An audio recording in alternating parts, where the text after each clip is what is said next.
안녕하세요. 썰TV 구독자 여러분께 제 인생에서 가장 어이없고 가장 사이다 터졌던 상견례 사건을 들려드리려고 해요. 저는 지금 이혼을 앞둔 상태인 50대 후반의 여성입니다. 바람난 남편과 함께 지낸 시간이 20년 가까이 되는데 정작 아들 결혼을 앞두고 일어난 상견례 사건이 이혼의 결정타가 되었고 이제는 그 모든 걸 정리한 사람으로서 이 글을 써 사연을 보내게 됐어요. 이야기의 시작은 남편의 외도로 알게 된 후부터입니다. 아들이 며느리와 결혼 준비를 시작하고 나서 남편의 외도 사실을 알게 됐어요. 너무 비참하고 배신감에 몸서리 쳐졌지만 이혼을 뒤로 미뤄야 했습니다. 저를 기만한 남편을 용서하고 싶지 않았고 당장이라도 끝을 내고 싶었지만 아들을 봐서 참아야 했어요. 좋은 일 앞두고 부모가 이혼하는 꼴을 보이는 게 좋지 않으니까요. 그래서 결혼식 전까지 아들과 며느리 모르게 조용히 하자고 했고 결혼식 끝나면 그때 차차 이혼 절차를 밟기로 협의했습니다. 그런데 상견례 자리에서 제 평생의 모욕과 복수가 동시에 일어나고 말았어요. 남편은 그 자리에서 상견례를 아내라고 데려왔고 혼주석에 내연녀를 앉히겠다고 당당히 말하더군요. 남편의 그런 돌발 행동에 상견례장은 초토화가 되었어요. 하지만 죽으란 법은 없는 모양입니다. 상견례가 사돈 어르신과 눈이 마주친 순간 그녀의 태도는 180도 바뀌었습니다. 그리고 그녀가 과거에 저지른 일이 드러나면서 상견례장은 순식간에 사이다 무대로 변했죠. 저는 그날 그토록 참아왔던 분노와 한을 싹 다 갚았습니다. 지금부터 그 통쾌하고 어이없는 그리고 극강의 사이다가 터진 상견례 상간녀 엎드림 사건을 들으실 준비 되셨나요? 그럼 지금부터 제 이야기 시작하겠습니다. 젊은 나이에 만나 결혼하고 지금의 아들을 낳고 남편과 함께 산 세월이 34년입니다. 처음에는 참 다정한 사람이었어요. 아들 낳고 함께 첫 차를 사고 작은 아파트에서 전세금 걱정하던 날들 모난 데 없이 저와 아들에게 참 잘해주던 사람이었습니다. 가정적이고 남편과 아빠의 역할에 충실한 사람이었죠. 마냥 그렇게 한결같이 우리 곁에 있어줬더라면 참 좋았을 테지만 어느 시점부터 남편은 변하기 시작했습니다. 조용히 그리고 철저하게 이기적인 인간으로 변해갔어요. 남편은 저한테나 아들한테나 자상한 사람이었기 때문에 관심도 많았고 대화도 자주 나누었습니다. 그런데 아들이 성인이 되어 회사에 취직하고 지금의 며느리를 집에 데려올 때쯤부터 말수가 줄더라고요. 처음에는 사랑으로 키운 아들이 결혼하겠다고 며느리를 데려와서 뭔가 싱숭생숭한가 보다 싶었어요. 하지만 점차 남편의 행동이 수상해져 갔습니다. 남편은 정년 퇴임할 시기가 다가왔음에도 불구하고 벌 수 있을 때 조금이라도 더 벌고 싶다면서 월급을 줄이면서까지 회사에 다녔어요. 회사원이다 보니 정해진 출퇴근 시간이 있잖아요. 몇십 년 동안 한결같이 지켜오던 시간들이요. 그런데 그 시간들 사이에 알 수 없는 빈틈이 생겨나기 시작했습니다. 평소라면 퇴근하고 집에 들어오고 남을 시간인데 집에 들어오지 않더라고요. 저녁 먹을 시간이라 걱정되어서 연락하면 야근이다 술 약속이 있다면서 늦는다고 했습니다. 처음에는 남편의 그런 말들을 전부 믿었어요. 설마 남편이 내게 거짓말을 하리라고 상상이나 했겠어요? 그것도 아이 낳고 몇십 년 동안 한 이불을 덮고 잔 남편인데요. 그래서 그러려니 남편의 말을 곧이곧대로 믿었습니다. 회사 일을 하다 보면 야근할 때도 있고 퇴근하고 친구나 회사 사람들과 한잔할 수도 있는 거니까요. 하지만 그 말 뒤에 감춰진 건 충격의 도가니였습니다. 제가 너무나도 늦게 알아버린 다른 여자와의 시간이었죠. 저는 남편을 믿었는데 남편은 그런 제 믿음을 이용하고 깨뜨렸어요. 어쩌다 그걸 알게 됐느냐고요? 야근한다, 술 마신다 이런 말을 너무도 자주 했기 때문이죠. 꼬리가 길면 밟힌다고 하잖아요. 적당히 했었어야 했는데 이런 날들이 많아지니까 뭔가 이상했습니다. 회사 일을 하다 보면 뜻하지 않게 변수가 생기고는 하죠. 하지만 이건 단순히 그런 변수가 아닌 것 같았습니다. 더군다나 말수도 부쩍 줄고 어딘가 관심이 다른 곳에 가 있다는 느낌을 받았어요. 여자의 촉이란 정말 무서운 법입니다. 오랫동안 같이 산 남편이 달라졌으니 귀신같이 알아차릴 수 있었죠. 그래서 고민 끝에 남편의 핸드폰을 살펴보게 됐어요. 남편은 핸드폰의 비밀번호를 잘 설정해두지 않았는데 어느 날부터인가 비밀번호가 걸려있더라고요. 핸드폰에 집착하고 혹시라도 제가 만지게 되면 예민하게 반응하기도 했습니다. 그래서 대체 뭐 때문에 저러나, 도대체 저 핸드폰에 내가 모르는 뭐가 있는 걸까 꼭 살펴보고 싶었어요.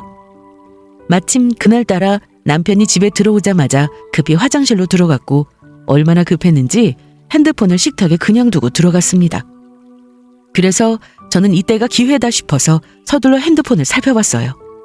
하지만 역시나 비밀번호가 걸려 있었고 잠금을 풀 수 없었습니다. 몇 번 시도해봤지만 비밀번호를 뭐로 설정해 놓았는지 도무지 모르겠더라고요. 결혼기념일도 아니고 아들 생일도 아니고 그렇다고 제 생일도 아니고 대체 비밀번호가 뭔지 답답할 노릇이었습니다. 잠깐의 시간 동안 혼자 끙끙거리다가 곧 남편이 나올 것 같아서 마냥 붙들고 있을 수 없었어요. 다시 식탁 위에 잘 내려놓고 모르는 척 시치미를 뗐습니다. 그렇게 남편의 핸드폰을 살펴보는 건 1차 실패했고 그 후 2차를 노렸어요. 남편이 핸드폰 할 때 안 보는 척 하면서 비밀번호 치는 손가락의 위치를 대략적으로 외우고 번호를 유추해봤습니다. 그랬더니 전혀 모르는 번호가 나왔고 남편이 잠든 사이에 몰래 시도해봤는데 풀리는 게 아니겠어요? 대체 이 번호가 뭐길래 비밀번호로 설정해놓은 거지 의아했는데 이건 나중에 알게 됐어요. 이 번호의 정체가 뭔지요. 다름 아닌 내연녀의 생일이었습니다. 아무튼 남편이 잠든 사이 저는 남편 핸드폰의 비밀번호를 풀고 그 안에 있는 문자, 사진, 통화 목록 등등 엄청난 불륜 증거를 발견했어요. 차마 입에 올리기도 어려울 만큼 엄청난 증거들이었습니다. 그걸 두 눈으로 직접 본 저는 엄청난 충격에 휩싸였고 다리 힘이 풀려서 그 자리에 그대로 주저앉았어요. 심장이 덜컹하고 떨어져 나가 그대로 바닥에 곤두박질 쳐진 것 같았습니다. 그리고 남편의 외도 사실을 알게 된 것보다 더 큰 충격이 뭐였는지 아세요? 바로 남편이 내연녀에게 한 말이었습니다. 우리 아들 사진을 보여주면서 아들만 결혼하면 바로 이혼하고 내연녀랑 결혼할 거다. 그럼 내 아들이 네 아들이나 다름없다고 했어요. 감히 내 아들을 두고 그딴 말을 짓거리다니. 참담하고도 분노로 손이 바들바들 떨렸습니다. 믿었던 남편이란 도끼에 제대로 발등 찍히고 이날로 제 결혼 생활은 거의 끝난 것과 다름없었어요. 두 눈으로 내연녀와 찍은 사진, 나눈 대화들, 그리고 우리 아들을 들먹거린 것들까지 모두 확인하고 나니 점차 이성적으로 생각하기 시작했습니다. 제 안에 어떤 스위치가 딱 꺼진 것 같이요. 더 이상 눈물도 안 났고 이혼을 결심하게 됐습니다. 하지만 이혼이라는 게 참 쉬우면서도 어려운 거더라고요. 막상 이혼하기로 결심해놓고 아들을 보니 그 마음이 흔들렸습니다. 상황이 상황인지라 간단하지 않더라고요. 우리 아들은 이제 곧 결혼을 앞두고 있었고 결혼식 준비가 한창인 상태였습니다. 또 아들과 남편의 사이도 무척이나 좋았어요. 예비 며느리 집안에서도 화목한 우리 가정을 참 좋게 평가했고요. 그러니 섣불리 이혼을 입에 올릴 수 없었습니다. 그래서 더 화가 났어요. 남편이 더욱더 밉고 원망스러웠습니다. 남편은 제 인생의 절반을 함께한 사람이에요. 그래서 믿고 또 믿었습니다. 그런데 아들이 결혼한다는데 이 타이밍에 바람이라니 도저히 용서할 수가 없었어요. 실망한 건 둘째치고 그동안 남편을 믿고 함께 살아온 세월 전체가 다 부정당하는 기분이었습니다. 그렇게 허망할 수 없었죠. 그렇다고 이걸 아들에게 말할 수 없는 노릇이고 어떻게 해야 하나 막막하기만 했어요. 제 아들은 정말 성실하고 따뜻한 아이입니다. 그 아이가 결혼을 앞두고 아버지의 외도를 알게 된다면 그 충격은 상상 이상일 거라 생각했어요. 무엇보다 행복해야 할 시기에 큰 상처를 주고 싶지 않았습니다. 다 큰 성인이고 알 만큼 많은 나이일지라도 부모에게 자식은 마냥 아이 같은 존재니까요. 언제까지나 지켜주고 싶은 그런 마음이잖아요. 그래서 저는 결심했습니다. 이혼은 결혼식 후에 하고 상견례와 결혼식까지만 아빠의 역할을 충실히 이행하게 하자고요. 그리고 아들이 일찍 신혼집에 들어가고 나서 저는 남편과 단판을 짓고자 했습니다. 아들이 집에 있는 동안에는 차마 어떠한 말도 할 수 없었고 아는 척도 할 수 없었어요. 혹시라도 아들이 눈치챌까봐 조마조마했거든요. 그래서 평소처럼 행동하고자 노력했습니다.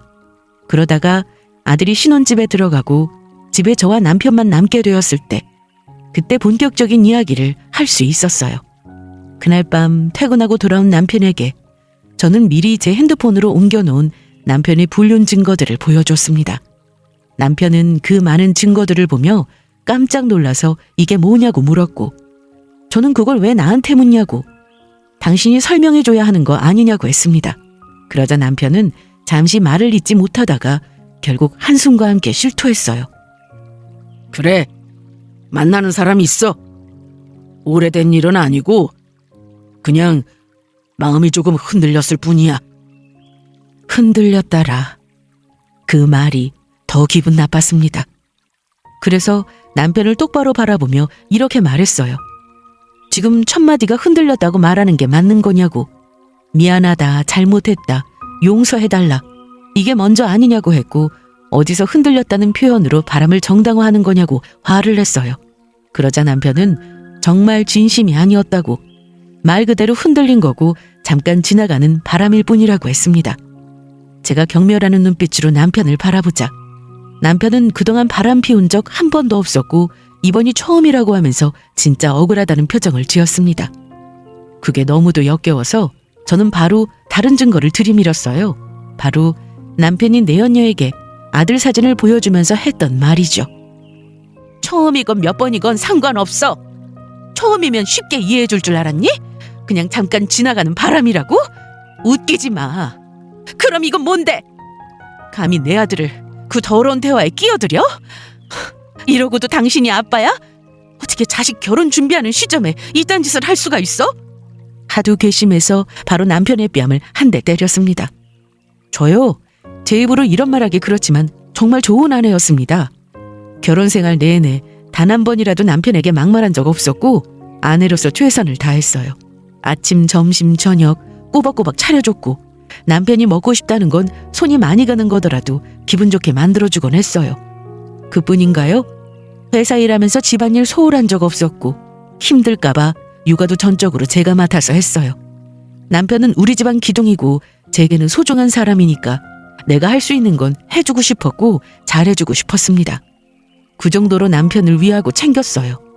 그런 제가 처음으로 남편에게 악다구니를 쓰며 달려들었고 처음으로 남편을 때렸습니다. 이런 제 행동에 남편 역시 크게 놀란 것 같더라고요. 물론 제가 놀란 거에 비하면 아무것도 아니겠지만요. 그래도 조금의 양심은 있는지 뺨을 한 대 얻어맞고도 입을 다물고 고개를 숙였습니다. 그러고는 그제야 제게 미안하다며 사과했어요. 그리고 진짜 속사정을 털어놓더군요. 당신한테 이런 모습 보여서 미안해. 사실 너무 늦은 말일지 모르지만 당신이랑 나는 오래전부터 끝났다고 생각됐어. 그냥 자식 때문에 같이 사는 거라고 생각했지. 더 이상 우리 사이에 사랑이 존재하지 않잖아. 그냥 그러려니 시간에 따라 흘러가는 것뿐이지. 사랑? 우리 함께 산 지 30년도 넘었어. 세상 어느 부부가 자식 낳고 30년 이상 살면서 사랑 타령하니? 다들 이렇게 살아. 사랑 대신 더 큰 책임감이 생기니까 가정이라는 울타리 안에서 함께 자식을 키워나가면서 그렇게 사는 거야. 너처럼 사랑이 사라졌다고 다 바람 피우는 줄 아니? 그래, 맞아. 나처럼 다 그러진 않지. 하지만 나는 늙어도 사랑이란 감정을 포기 못하겠어. 추하다고 생각할 수 있겠지만 나는 아직도 심장 뛰는 사랑을 하고 싶어. 그 사람이 죽었던 내 심장을 다시 뛰게 해줬어. 이제야 비로소 사는 것 같아. 남편은 제 앞에서 감히 사랑 타령을 해댔어요. 그러면서 그 여자 때문에 죽은 심장이 되살아났다고 말했습니다. 그 말이 참으로 아프게 들리더군요. 할 수만 있다면 남편의 그 입을 찢어버리고 싶은 심정이었습니다. 나이 먹고 추잡하게 사랑 타령이나 하고 싶냐고. 남편으로서 아빠로서 책임감은 다 던져버리고 그렇게 사랑 타령하고 싶냐고 쏘아붙였어요. 남편은 그저 미안하다며 고개를 숙일 뿐이었습니다. 그리고 끝까지 정리하겠다는 말은 안 하더군요. 앞에는 그냥 지나가는 바람이라고 하더니 그 여자랑 정리하겠다는 말은 안 했습니다. 뭐 상관없었어요. 정리하겠다고 해도 이혼하기로 결심한 제 마음은 변하지 않으니까요. 이미 상처를 크게 받고 어느 정도 마음의 정리를 해서인지 경악스러운 소리를 짓거려도 크게 타격 입지 않았습니다. 눈물 한 방울도 나오지 않더라고요. 저는 그 어느 때보다 냉철하게 제 마음을 있는 그대로 이야기했습니다. 솔직히 지금 내 심정은 불륜 증거로 이혼하면서 위자료 받고 상간녀 소송까지 진행해서 내가 받을 수 있는 거 다 챙기고 싶어. 이 집에서 너 같은 쓰레기 당장 치우고 싶을 뿐이야. 근데 내 아들 때문에 간신히 참고 있어. 왜? 곧 있으면 우리 아들 결혼하니까. 내 감정의 불덩이를 아들한테 전하고 싶지 않아. 나한테는 정말 쓰레기만도 못한 남편이지만 그 아이한테는 세상에서 둘도 없는 소중한 아버지고 많이 존경하고 있을 테니까. 하지만 언젠가는 알게 될 거야. 결혼식까지 무사히 치르고 나면 내가 너랑 이혼할 거거든. 그러니까 잔말 말고 내가 하라는 대로 해. 남편이 괘씸하지만 그보다 아들이 더 중요하기에 잠시 제 감정을 누르고 아들의 결혼에 집중하고자 했어요. 그래서 남편에게 제안했습니다. 그날까지 오로지 부모 역할에 최선을 다하자고요. 우리 아들이 결혼을 준비하면서 상처 없는 시간을 보낼 수 있도록 노력하자고 했어요. 그러자 남편은 숙연해지더니 고개를 끄덕였습니다. 그리고 저는 결혼식을 치르고 나면 바로 이혼할 거니까 우리 문제는 그때 가서 해결하자고 했어요. 그렇게 우리는 합의했고 아들의 결혼식이 있을 때까지 이혼을 보류했습니다. 그리고 저는 남편에게 신신당부했어요. 행여라도 아들이 외도 사실을 알아차리지 못하게 똑바로 처신하라고요. 남편은 알았다고 했고 그렇게 우리는 아무렇지 않은 척 예비 며느리에게 시부모로서 잘 챙겨주며 이것저것 많은 것들을 도와줬어요. 이렇게 잘 지내고 나서 갑작스럽게 이혼하겠다고 이야기하면 아들과 며느리가 많이 놀라겠지만 애도 아니고 다 큰 성인이니 이해해 줄 거라 생각했습니다. 결혼 준비할 때는 이것저것 정신없고 힘들 텐데 괜히 그 인간 일로 골치 아프게 하고 싶지 않았어요. 좋은 일 앞두고 분위기 망치면 안 되잖아요? 그래서 비밀로 한 겁니다.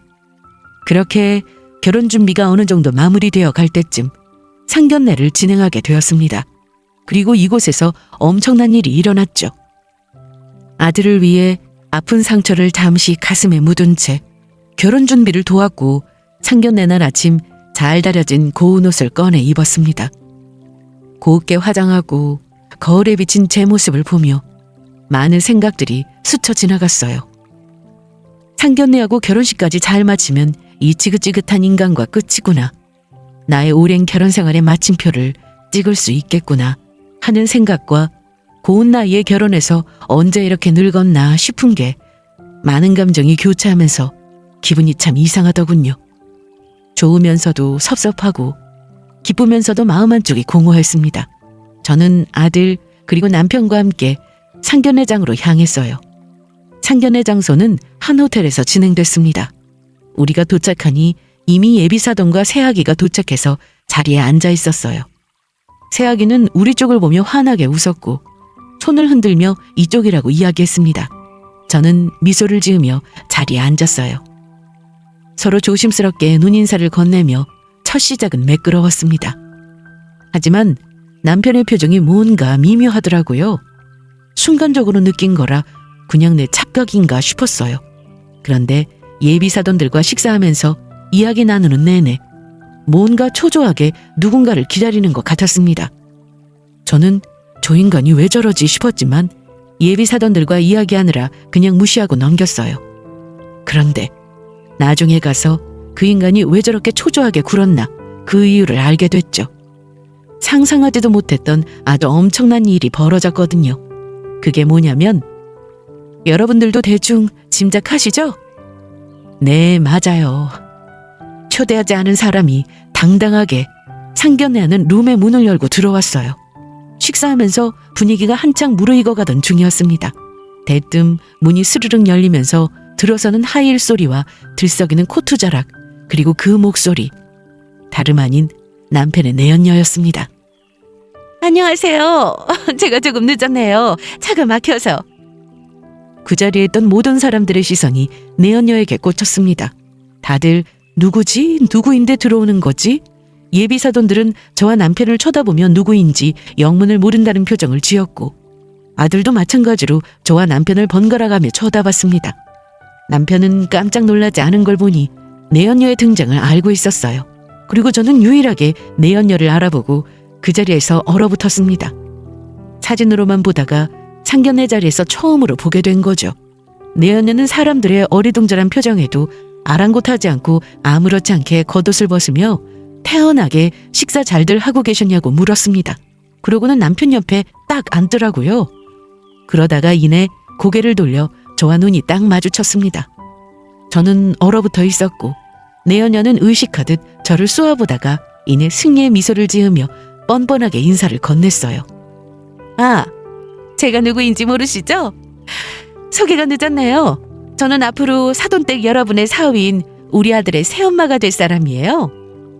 그녀는 뻔뻔하게 인사를 건넸습니다. 그리고 그 순간 상견례하는 공간의 분위기는 순식간에 얼어붙었어요. 아들은 이해하지 못한 얼굴로 내연녀와 남편을 번갈아 보았고 예비사돈은 창백한 안색으로 급격히 변했습니다. 내연녀는 상견례장에 들어오자마자 모든 걸 뒤엎었어요. 물 흐르듯 화기애애하게 흘러가던 상견례 분위기도 우리 아들의 행동도 그리고 저의 자존심마저도 다 뒤엎고 보란듯이 짓밟았습니다. 버젓이 아들 옆에 앉아있는 저를 투명인간으로 만들었고 자신이 벌써 배우자라도 된 듯이 의기양양하게 앉아있었어요. 정말 부끄러움이 뭔지 모르는 사람이었습니다. 뭐 잘한 게 있다고 상견례장에 나타나서 이딴 말을 할 수 있을까요? 불륜이 자랑입니까? 정말 정상이 아닌 여자였습니다. 제 얼굴이 다 화끈거리는데 내연녀는 아무렇지 않아 했어요. 정상이 아니죠. 사람이라면 부끄러움이 뭔지 알아야 하는 법인데 바람 피운 게 잘한 일이라는 듯 당당하게 구는 꼴이 퍽 어이없었습니다. 그와 동시에 벌컥 화가 났어요. 그래서 저는 그 자리에서 벌떡 일어나 소리쳤습니다. 누가 새엄마야? 친엄마인 내가 여기 멀쩡히 살아있는데 죽었다 깨어나도 내 아들이 네 아들 되는 일은 없어. 그리고 당신 나랑 한 약속 잊었어? 결혼식까지 부모 노릇 다 하자고 약속했잖아. 그런데 감히 사돈어른들 계신 자리에 이딴 걸 끌어들여? 안 그래도 찢어 죽이고 싶은 인간을 아들 때문에 겨우 참고 있었습니다. 정말 겨우겨우 이성의 끈을 놓지 않고 붙들고 있었는데 내연녀가 나타나고 아들이 한 번뿐인 상견례를 망쳤다는 생각에 분노하지 않을 수 없었어요. 그래서 남편을 향해 소리치다가 기어이 뺨을 한 대 때리고 말았습니다. 그 모습에 내연녀가 놀라서 벌떡 일어났고 왜 남의 남자 뺨은 때리냐고 제게 소리치더군요. 정말 상대하기 싫을 정도로 수준 떨어지는 여자였지만 그래도 어이없고 너무 화가 난 상태라 그 여자를 똑바로 쳐다보며 말했어요. 너도 한 대 맞기 싫으면 그 입 닫으라고요. 가정 있는 남자랑 바람 피우는 주제에 어디서 부끄러운 줄 모르고 함부로 나대냐고 했습니다. 그리고 아직은 이혼하지 않았기 때문에 법적으로 내 남편이라고 했습니다. 함부로 그 더러운 입에 네 남자라는 소리 하지 말고 수준에 맞게 숨어서 네 남자니 뭐니 내 귀에 안 들리게 짓거리라고 했어요. 내연녀가 던진 폭탄으로 상견례는 한순간에 아수라장이 됐습니다. 순간적으로 너무 화가 나서 저질러버린 행동이었는데 살짝 정신이 들었을 때 우리를 놀란 얼굴로 쳐다보는 예비사돈의 얼굴을 보고 너무도 부끄러웠어요. 그래서 헝클어진 머리를 정돈하고 예의 있게 사과의 말씀을 전했습니다. 많이 놀라셨죠? 이런 걸 보여드려서 정말 죄송합니다. 저도 상견례에 남편의 내연녀가 올 줄은 꿈에도 몰랐어요. 그래도 최대한 참았어야 했는데 순간적으로 감정이 격해서 그만. 이런 말씀 드리기 부끄럽지만 사실 남편의 외도 사실을 안 건 한참 전입니다. 아들 결혼하고 나서 이혼하기로 서로 합의한 상태고요. 미리 말씀드리지 않은 건 예비사돈 집안에서 받을 충격과 아이들이 받을 충격을 생각하니 말할 수 없었어요. 좋은 일 앞두고 이혼하면 아이들에게 못할 짓인 것 같아서요. 정말 죄송합니다. 저는 손을 모으고 고개를 숙여 진심으로 죄송하다며 사과했습니다. 그러자 모두의 시선이 남편과 내연녀에게로 향했고 둘은 곱지 않은 시선을 받아야 했어요. 예비사도는 남편과 내연녀를 거의 경멸하듯이 쳐다봤습니다. 그리고 예상했던 대로 아들은 크게 충격받은 표정과 원망 어린 시선으로 남편을 쳐다봤어요. 남편도 그런 시선을 느꼈는지 차마 아들을 똑바로 쳐다보지 못하고 고개를 숙였습니다. 그러고는 이런 모습 보여서 정말 미안하다고 사과했어요. 아버지로서 자식한테 이런 모습을 보여 참 부끄럽구나. 너에게는 정말 미안하게 생각한다. 새아기한테도. 하지만 아버지이기 이전에 나도 사람이고 남자잖니. 지금 당장은 어렵겠지만 언젠가는 아버지 마음을 이해해 줄 거라 생각한다. 그리고 예비 사돈께도 정말 면목이 없습니다. 결혼식 치르기도 전에 이런 모습 보여드려서 정말 죄송합니다. 하지만 언젠가는 알게 되실 일이고 한 번은 치러야 하는 일이니까 이렇게 다 모인 자리에서 사실대로 고백하는 게 낫다고 판단했습니다. 이혼은 아이들 결혼식 잘 마치면 그때 하겠습니다. 남편의 말에 예비사도는 시선도 마주치지 않고 고개를 휙 돌렸습니다. 당연한 결과였어요. 저라도 저런 사돈 싫었을 겁니다. 뚫린 입이라고 어디서 저딴 소리를 짓거려 대는지. 상견례는 아이들을 위한 자리이지 부인의 개인사를 떠벌리는 곳이 아니잖아요. 하도 어이가 없어서 너 같은 게 무슨 아버지냐고 고작 미안하다고 사과하는 걸로 오늘 저지른 일이 해결될 거라고 생각하냐고 따끔한 소리를 날렸어요. 아버지면 아버지답게 끝까지 최선을 다했어야 하는 거 아니냐.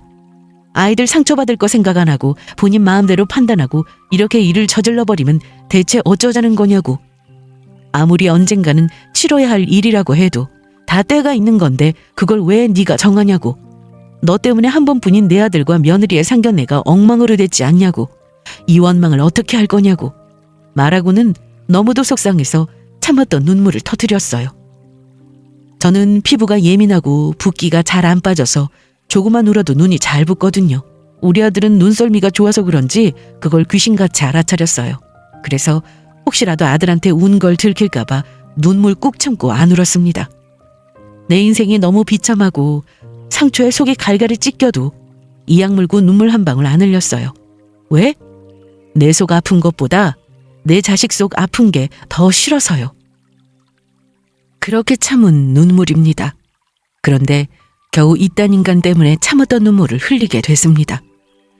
한 번 터진 눈물은 멈출 줄 모르고 마구잡이로 흘렀습니다. 그간 마음고생한 거 그리고 참았던 눈물이 다 흐르는 듯 했어요. 순간적으로 혈압이 확 오르고 미친 듯이 오열하며 우니까 머리가 핑 돌더라고요. 아들은 그런 저를 부축하며 가여운 시선으로 바라봤습니다. 그러고는 남편을 향해 물었어요. 정말 바람 피운 거 맞냐고. 대체 언제부터 엄마 몰래 그런 거냐고. 남편은 아무런 말도 하지 못하고 고개를 숙였어요. 굳이 대답하지 않아도 충분히 답이 되는 행동이었습니다. 아들은 그런 남편을 한참 동안 바라보다가 이내 제게로 시선을 돌려 똑같이 눈물을 흘렸어요. 그러고는 제게 왜 진작 말하지 않았냐고. 아무리 자식 결혼식이 중요해도 그렇지 엄마 속 다 버려가면서까지 그걸 어떻게 참았냐고. 하루에도 수십 번 아버지가 믿고 원망스러웠을 텐데 그걸 어떻게 참고 한 집에서 같이 살았냐고 목 놓아 울었습니다. 한꺼번에 많은 눈물을 흘려서 몸에 힘이 없었지만 아들 눈에 폭포수같이 눈물이 터져 나오니까 몸이 움직여지더라고요. 울지 말라고. 끝까지 우리 아들 행복 속에서 결혼식 마치게 하고 싶었는데 그러지 못해서 정말 미안하다고 눈물을 닦아줬습니다. 예비 며느리에게도 결혼식 치르기 전에 이런 모습 보여줘서 정말 미안하다며 사과했습니다. 며느리는 그런 저를 딱하게 쳐다보며 눈물을 글썽거렸어요. 그리고 아들은 엄마가 미안할 게 뭐가 있냐고. 잘못은 아버지랑 저 여자가 했는데 왜 엄마가 미안하냐고. 미안하다고 사과할 사람은 엄마가 아니라고 했습니다. 그러고는 저를 의자에 조심히 앉히더니 남편을 향해 단호한 목소리로 소리쳤어요.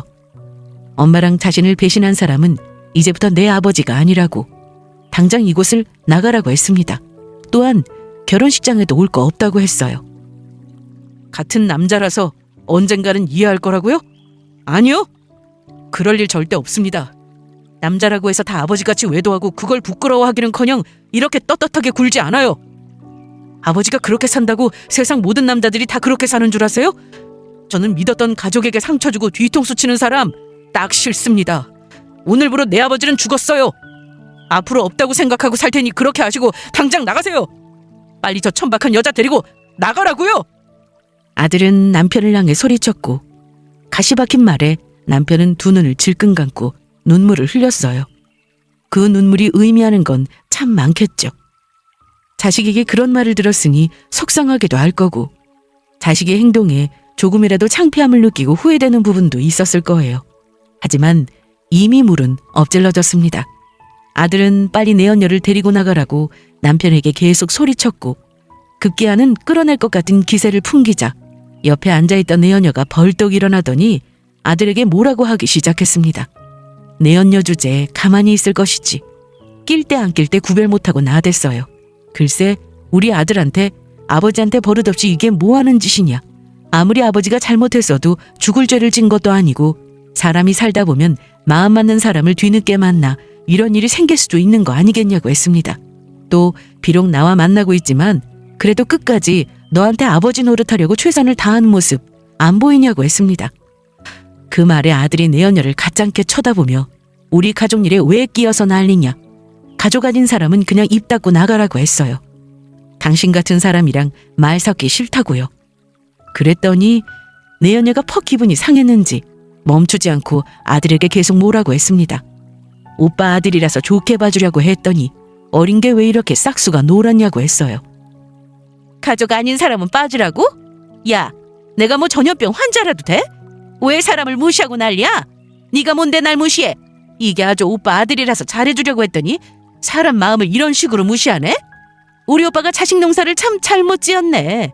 나이도 어린 게 누구를 닮아서 이렇게 싹수가 노랄까? 내연녀의 말에 저는 참지 못하고 또 손이 나갔습니다. 물론 제 잘못은 아니지만 그래도 아들에게 계속 죄인이 된 듯한 기분이었어요. 너무 미안해서 제 고개가 다 숙여졌는데 이게 상황 판단 못하고 나대는 꼴이 기가 막혔습니다. 더군다나 감히 귀한 내 아들한테 저 따위 말을 하는 게 도저히 참을 수 없었어요. 그래서 내연녀의 말이 끝나기가 무섭게 냉큼 뺨을 한 대 쳤습니다. 너무 화가 나서 그런지 온 힘을 다해서 때렸나 봐요. 내연녀의 고개가 휙 돌아갔고 손으로 맞은 뺨을 어루만지며 저를 노려봤습니다. 지금 본인을 친 거냐고 묻길래 분노에 찬 목소리로 그 더러운 입 함부로 놀리지 말라고 했어요. 마음 같아서는 먼지나게 두들겨 패고 싶지만 보는 눈이 많아서 간신히 참고 있는 거라고 했어요. 사람이 분수를 알아야지 겨우 참아주고 있는 마음도 모르고 감히 내 앞에서 우리 아들한테 뭐라고 하면 되겠냐고. 가정 있는 남자랑 바람 피우는 주제에 어디서 남의 자식을 훈계하냐. 네가 훈계할 주제나 되냐. 우리 아들한테 뭐라고 할 거 없고 더러운 네 인생이나 잘 챙기라고 했습니다. 본인 인생도 떳떳하지 않은 주제 뚫린 입이라고 짓거리는 거냐고 막 뭐라고 하니까 내연녀의 얼굴이 불그락 푸르락 했고 이내 제게 욕지거리를 날리며 달려들려고 했습니다. 방귀 낀 놈이 성낸다고 내연녀 주제에 본처 머리채를 잡으려고 했어요. 진짜 까딱하면 내연녀한테 머리채 다 뜯길 뻔했습니다. 하지만 옆에 있던 아들이 그 낌새를 눈치채고는 황급히 제 앞을 가로막아 내연녀의 팔을 잡았습니다. 그러고는 지금 뭐 하는 거냐고. 상견례 망친 것도 모자라서 우리 엄마한테까지 손대려고 하냐고. 내연녀를 바닥으로 내동댕이 쳤어요. 내연녀가 바닥으로 넘어지니까 남편이 놀라서는 벌떡 일어나 내연녀를 챙겼습니다. 그 상황에서도 내연녀를 챙기고 있는 남편을 보니까 제 마음은 또 한 번 무너져 내렸어요. 아마 아들도 저와 같은 마음이었을 겁니다. 아무리 이혼을 확정지은 상태라고 해도 그래도 내가 본처고 아이의 엄마인데 내연녀가 내게 달려들려고 할 때는 가만히 있다가 내연녀가 바닥에 넘어지니까 벌떡 일어나는 꼴이 참 할 말 없게 하더라고요. 내연녀는 아들을 향해 억울하다는 듯이 네 엄마가 나 때린 거 못 봤냐고 소리쳤고 아들은 냉철한 표정과 목소리로 맞을 듯해서 맞은 건데 뭐 잘못된 거 있냐고 했습니다.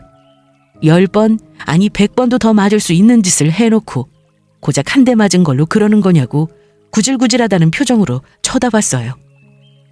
아들의 그런 태도에 내연녀는 서러워하면서 남편한테 투덜거렸습니다. 남편은 조용히 내연녀를 일으키더니 아들을 보며 속상한 마음은 알겠지만 아무리 그래도 어른이고 여자인데 이렇게 함부로 대하는 건 옳지 않다고 했고 아들은 그런 남편의 말에 어이없다는 듯 실소를 한번 터뜨리고는 우리 엄마도 어른이고 여자다. 근데 아버지는 우리 엄마한테 어떻게 했냐고 했습니다. 그러자 남편은 어떠한 말도 못하고 입을 다물었습니다. 아들은 더 이상 할 이야기 없다면서 얼른 나가라고 했어요. 다시는 눈에 띄지 말라는 경고와 함께요. 정말 엉망진창이죠? 한 번뿐인 상견례가 이렇게 되다니. 저는 사연을 전하는 지금도 남편과 내연녀를 용서할 수 없습니다. 어떻게 내 자식 마음에 이런 대못을 박을 수 있나. 괘씸하기만 해요. 충분히 더 좋은 방법으로 이혼한다는 이야기를 전할 수 있었어요. 그런데 꼭 이렇게 했어야 했나 싶네요. 어쨌거나 아들이 그런 식으로 이야기하니까 남편도 못 느끼는 게 있었는지 축 처진 어깨로 내연녀를 데리고 나가려고 했습니다. 저는 그런 둘을 지켜보고 있었고요. 그러던 그때였습니다. 가만히 앉아서 남편과 내연녀를 지켜보던 예비사돈이 이렇게 말했어요. 드디어 생각났다고요. 생각났어. 그래, 어쩐지 낯이 익다 싶었지. 당신 우리 회사에서 일했었지? 뭐라고요? 갑자기 뭐라는 거야? 내가 언제 그쪽 회사에서 이제야 기억났나? 갑작스런 예비사돈의 말에 우리 모두의 시선이 사돈에게로 향했습니다. 사돈은 매서운 눈매로 내연녀를 쳐다봤고 내연녀는 그게 무슨 소리냐 자신을 아냐고 이야기하다가 이내 뭔가 떠올랐는지 깜짝 놀라서는 입을 떡 벌리며 기겁했습니다. 그러고는 동공의 마구잡이로 흔들리기 시작했어요. 당당하기만 하던 내연녀의 표정이 한순간에 불안으로 바뀌었습니다. 그러고는 자신의 얼굴을 보지 못하도록 급히 고개를 숙였지만 이미 사돈은 내연녀를 알아본 상태였습니다. 상견례장의 공기는 마치 폭풍 전야 같았어요. 모두가 숨죽이고 예비사돈의 반응만 바라보고 있었죠. 사돈은 내연녀를 바라보며 천천히 말했습니다. 이제 와서 고개 숙여도 소용없어. 당신 맞잖아. 내 회사에서 물건 빼돌리다 고소당한 그 여자. 예비사돈의 말이 끝나자 우리 모두의 얼굴은 창백해졌습니다. 아들도 남편도 믿을 수 없다는 듯 내연녀와 예비사돈을 번갈아 바라봤어요. 예비사돈은 자리에서 일어나 내연녀를 보며 계속해서 말을 이어갔습니다. 그 일로 우리 회사 이미지가 얼마나 망가졌는지 알아? 우리 직원들 몇 명은 거래 끊기고 나가야 했어. 그때 우리 회사 사정이 어려워져서 우리 가족 모두 얼마나 힘들어했는지 당신이 아냐고. 물건이나 빼돌리는 불륜녀 주제 감히 내 사위의 새엄마가 되겠다고? 예비사돈은 괘씸하다는 듯 내연녀를 보며 크게 호통쳤습니다. 숨소리 하나 들리지 않은 팽팽한 긴장감 속에서 남편은 당황한 듯 내연녀의 팔을 끌며 무슨 소리냐고, 그런 일 없다고, 사람 잘못 본 것 같다고 이야기하면서 나가려고 했고 예비사돈은 그런 남편을 나가지 못하게 막으며 어디 가냐고 했습니다. 내가 내 회사 물건 빼돌리고 어렵게 만든 사람을 못 알아보겠냐고, 확실하다고 했고 그때 그 일이 제대로 마무리되지 않아서 찜찜했는데 내연녀를 보며 잘 만났다고 했습니다. 그 일이 있고 난 후 내연녀를 고소했고 피해 입은 부분을 회복하려고 했지만 그게 쉽지 않았다고 했습니다. 더군다나 내연녀는 끝까지 아니라고 주장했대요. 당시 명확한 증거가 나오지 않는 상황이라서 어찌할 도리가 없었다고 했습니다. 하지만 그로부터 내연녀가 회사 물건을 빼돌렸다는 증거를 확보했고 법적인 처벌을 받게 하려고 했는데 그때 내연녀가 이를 눈치채고 자취를 감췄다고 했습니다. 사람이 한순간에 증발한 것처럼 확 사라졌대요. 여기서 웃긴 건 뭔지 아나요? 글쎄 그렇게 일이 터지고 나서 황급히 내연녀를 찾으려고 노력했는데 이름도 나이도 사는 곳도 전부 다 가짜였다고 합니다. 뒤늦게 알게 된 사실인데 내연녀는 사기꾼이었습니다. 그걸 몰랐던 우리는 엄청난 진실에 놀라서 입을 다물 수 없었죠. 예비사돈은 감쪽같이 사라진 내연녀를 찾기 위해 여기저기 찾아다니다가 포기하고 지내셨대요. 그렇게 10몇 년이 흐르고 상견례 자리에서 내연녀를 딱 만나게 된 거죠. 그래서 죄 짓고 못 사는 겁니다. 이렇게 언젠가는 만나게 되어 있어요. 예비사돈은 잘 만났다며 당장 경찰서에 끌고 가야 한다고 난리쳤고 그 상황에서 내연녀는 요리조리 눈을 굴리며 살피다가 남편의 손을 뿌리치고 도망가려고 했습니다. 그걸 눈치챈 아들이 재빠르게 내연녀를 붙잡았고 예비사돈은 얼른 경찰에 내연녀를 신고했어요. 내연녀는 이거 놓으라며 아들의 손에서 빠져나가려고 난리쳤고 그 모습을 남편이 넋놓고 바라봤습니다. 그러고는 이내 정신이 들었는지 내연녀에게 이 말이 전부 사실이냐? 그럼 네가 가지고 있다는 그 건물은 뭐냐고 물었습니다. 알고 보니 내연녀가 남편에게 건물주라고 사기를 쳤더라고요.